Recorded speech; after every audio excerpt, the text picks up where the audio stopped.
Hello, my brothers and sisters on the Dragon's Path. My name is Tim Heijen and I believe in dragons.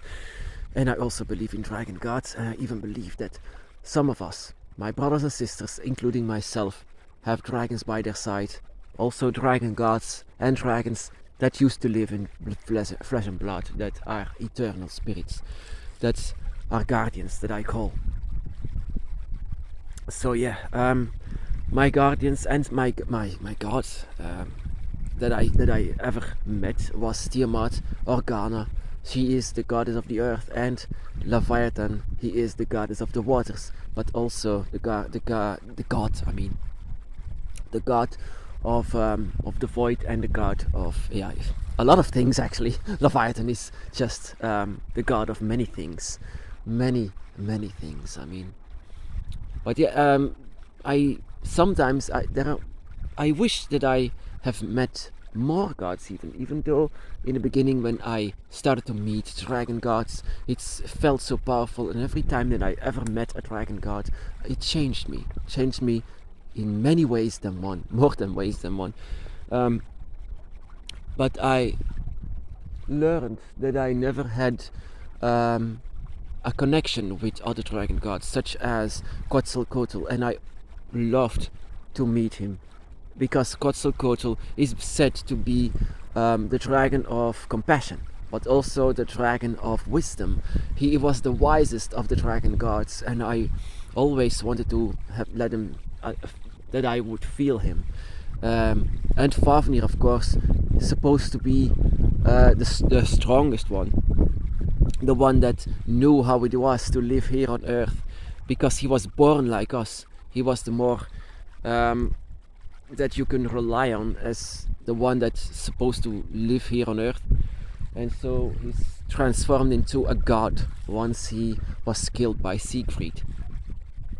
So I loved one day to see them or feel them, as at least sense them somewhere, but I never succeeded this because he was not part of my dragon eye.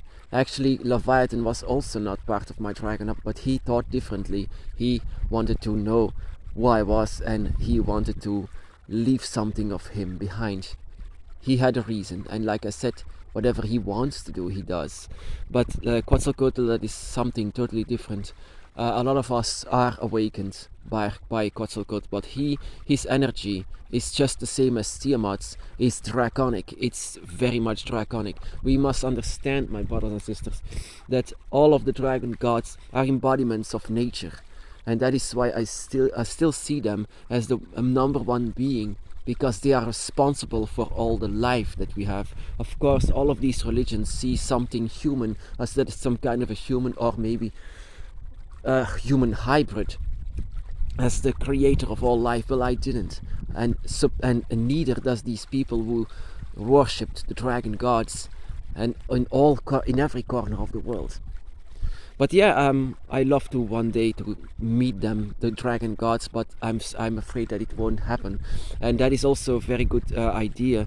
If you want to meet more dragons than only the dragons of your dragon circle, your dragon eye, then a gathering is actually a very good idea. But this gathering, or maybe a dragon sabbath, is better that you do it one time, so that you can discover what it is to feel other dragons, because other brothers and sisters have different kind of dragon eyes, and it's very interesting to feel different dragon eyes. And it might be that you will meet a dragon god that never was inside of yours, and maybe vice versa, that they will feel your dragon god and they will feel what it is. But it's of course not easy to go to, to have a gathering of brothers and sisters on the dragon's path. This is a path that you should take alone. This is a very solitary path, and that you will not be distracted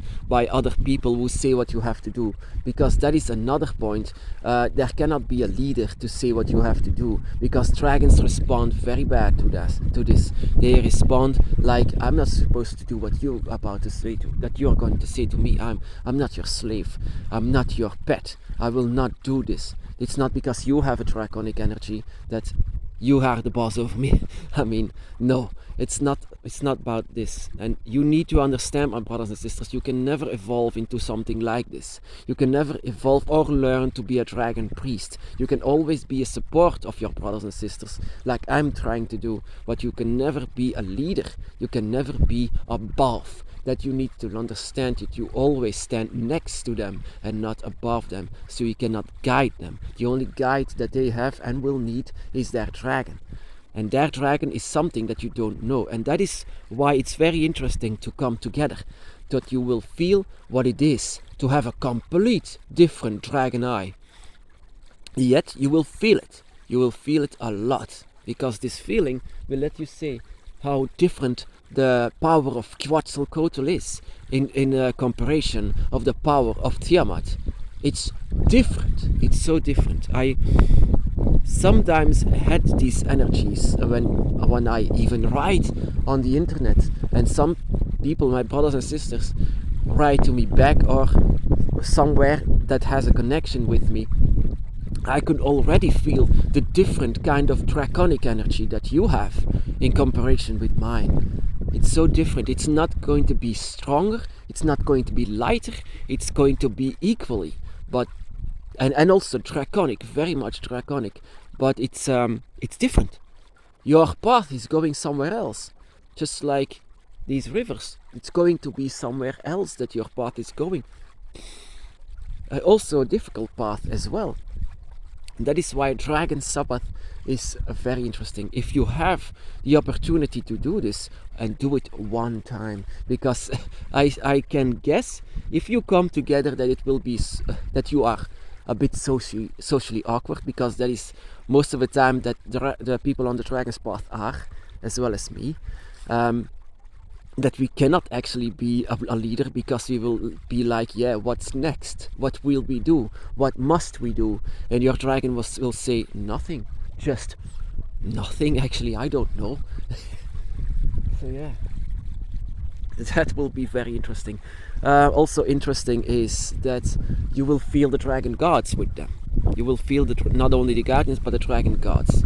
Ever feel what it is to feel Fafnir within your reach? Fafnir will feel you. Fafnir as well will, or Quetzalcoatl, or Tiamat, or Leviathan. Leviathan actually, the Leviathan knows what the others feel like, but the other, it's not that the other doesn't know what they feel like, but it's like Leviathan have seen a lot. But the other dragon gods, every single dragon energy, every single dragon eye is going to be different, that even the dragon gods never saw this. Yeah, and so they will always say, wow, this is different, this is going to be different. Yeah, it's true, it's going to be different. So that is also the reason why we cannot be a leader or a guide, or to say whatever we would do, what we have to do. We don't know. I don't know what you need to do. But like I said, you can learn from coming together and learning all the different kinds of draconic energy that we have. Even just on the internet. With some people I even said, I don't feel a draconic energy with you. Even though I should not say this, I forbid myself to say something like that now. But in the beginning I said there is no draconic energy to feel. That is strange, because most of the time I sense one, and that was because it was more like a person that was actually trolling me, because that was actually a Christian who wanted to troll me and to say, it's the devil, we will go to worship Satan or something like that. And I said, I don't feel anything with you. Are you even on the dragon's path? I said.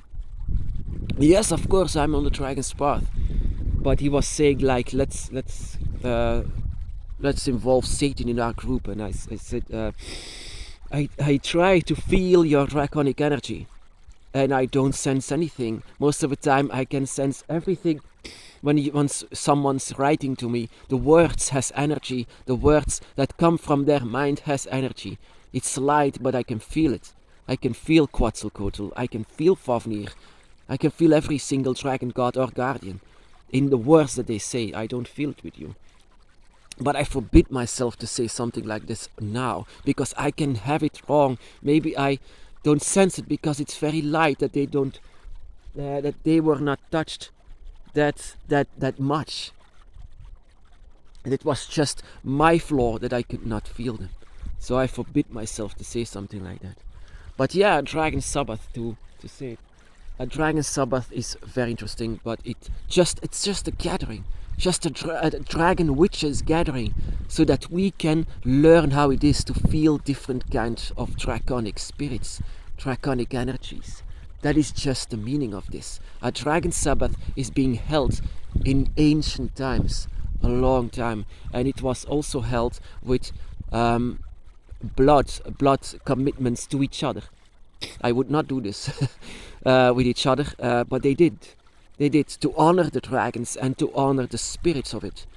Because that was dragon witchcraft that they did once they had a dragon Sabbath. Of course, in secret, inside of forests, wherever they could not see them. So yeah, Dragon Sabbath, very interesting. Of course, most of us are socially awkward. So if we come together, just go with the flow, just do whatever your mind is telling you, your dragon is telling you. Just relax and make it just a holiday, or just a moment of a draconic celebration. Doesn't need to be magic, doesn't need to, just to learn from each other. That how different the paths can be and how different the gods can be. That it's completely different than yours, and yet it's the same draconic energy that you are connected to. My brothers and sisters, be blessed.